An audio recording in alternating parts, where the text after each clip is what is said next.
Why and how law enforcement framed Bryan Kohberger. A hypothetical theory compiled of analytical analysis of fact-based information, using logic, common sense and factual research combined with the power of deduction. 1. Bryan witnessed the crimes in commission. As a man with a compulsion towards criminology and investigative police work, I'm certain Bryan kept scanners running on all police activity in surrounding areas. There were other incidents earlier that night that might have prompted him to leave his apartment and tend the scene. 2. Bryan interrupted the killer in the midst of his killing spree, thereby potentially saving the lives of the 2 surviving roommates. He has the stature, strength and security training to apprehend, disarm and detain someone, and the psychology degree to potentially talk a killer down with a peasel. It's okay. I'm going to help you. 3.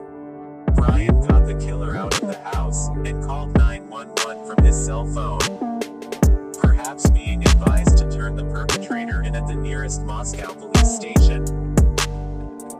The call to 911 would have disabled Bryan's cell phone to all other activity, while cops are claiming in PCA that he deliberately turned it off in order to commit these crimes. 4. I believe Bryan was interrogated by LE or FBI that very morning as opposed to over a month later upon his arrest. Whomever committed these atrocities is important enough for law enforcement to be compelled to cover their asses. Now a fall guy needs to be established at this point.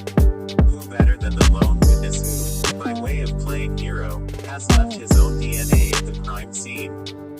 Did LE use the DNA to taint the brand new leather K-bar knife sheath? 5.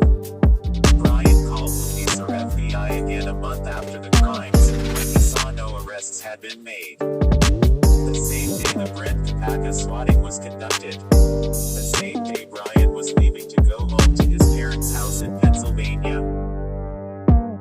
It's evident that police and FBI began sizing Bryan up that very day, stopping his car twice in 10 minutes, at which point Bryan and his dad both remark about the swatting incident in Pullman. Did Bryan also have scanners running on board his Hyundai Elantra? I believe it's very likely he did. 6. Bryan had an impeccable reputation with highly respected degrees and came previously backed by some pretty important names. So law enforcement waited until school was breaking for Xmas before arresting Bryan at his parents' house, far from the eyes and potential resistance of those who might stick up for him at Washington State University or at his student residence in Pullman. 7.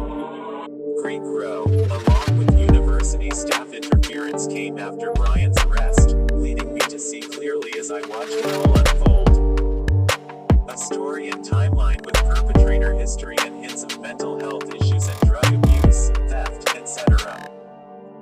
being developed by police, while simultaneously completely disregarding Bryan's more positive accomplishments, attributes and actions, like overcoming addiction and acquiring degrees, becoming a teacher's assistant, his advocacy in other aspects of public protective services, and his aspiring to join forces to become a cloud forensics investigator. Smear campaigns of this magnitude, it appears, are saved for the most spectacular situations, and have ultimately been found to be actual conspiracies. Complicated cover-ups and frame jobs, where all the dirty parties come out of the woodwork to play their part in the crisis-cast theater of staged events, as opposed to criminal incidents. Immediate conclusion to my first theory regarding this particular crime would be that the ex-boyfriend or a spurned admirer felt rejected and lost control and went after revenge. Being interrupted several times during his initial attack on his targeted individual, several others were also attacked and stabbed to death before the attacker was stopped, either by someone else, or at some point he just stopped himself, which is rare. Those are the 7 plausible reasons and ways that law enforcement might frame Bryan Kohberger. These are my opinions. My own speculative conjecture.